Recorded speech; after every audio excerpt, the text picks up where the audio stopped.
Oke, terima kasih kawan-kawan. Saya atas nama Maula Felu dari jurusan Ilmu Kelautan Universitas Patimura Ambon.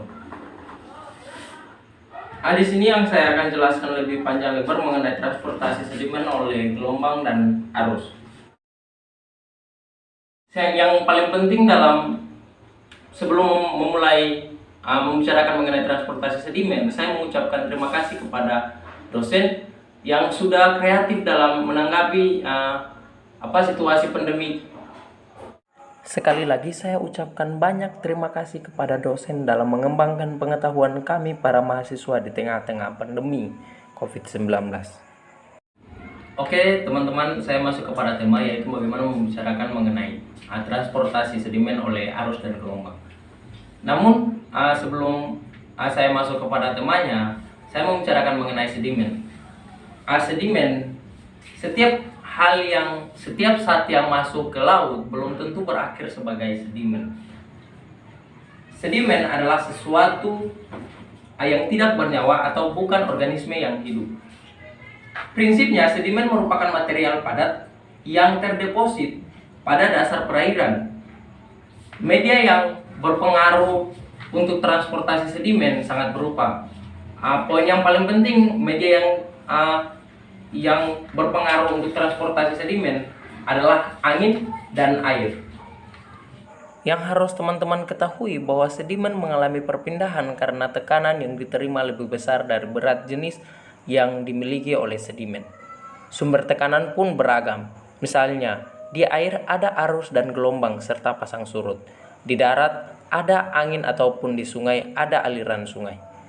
Media ini yang menentukan pembawaan sedimen, dan pada prinsipnya gaya-gaya yang dimaksud adalah gaya-gaya yang menimbulkan pergerakan pada suatu benda. Hal-hal di atas, media yang menentukan pembawaan sedimen pada dasarnya dan prinsipnya adalah gaya yang dimaksud adalah gaya yang menimbulkan pergerakan pada suatu benda. Lihatlah di gambar ini bahwa ada 4 proses sedimen. Yang harus teman-teman ketahui bahwa transportasi sedimen ada 3 bentuk, yaitu suspensi, saltation, dan menggelinding. Suspensi, sedimen yang melayang-layang pada kolam air. Saltation, sedimen yang berpindah dengan cara melompat. Dan menggelinding, sedimen berpindah dengan cara menggelinding atau terguling sepanjang dasar perairan.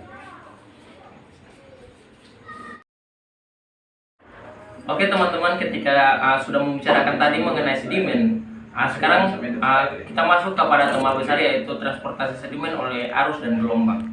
Transportasi sedimen pantai adalah gerakan sedimen yang di daerah pantai yang disebabkan oleh gelombang.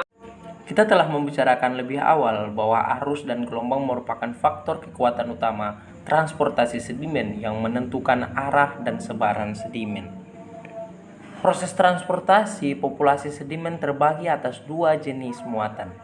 Yang pertama, muatan tersuspensi yang di dalamnya mengandung kekuatan arus dari air atau udara yang menyebarkan partikel-partikel sedimen halus seperti lanau, lempung, dan pasir, kemudian memindahkan dalam aliran atau dengan kata lain partikel tersebut berada dalam kolom air.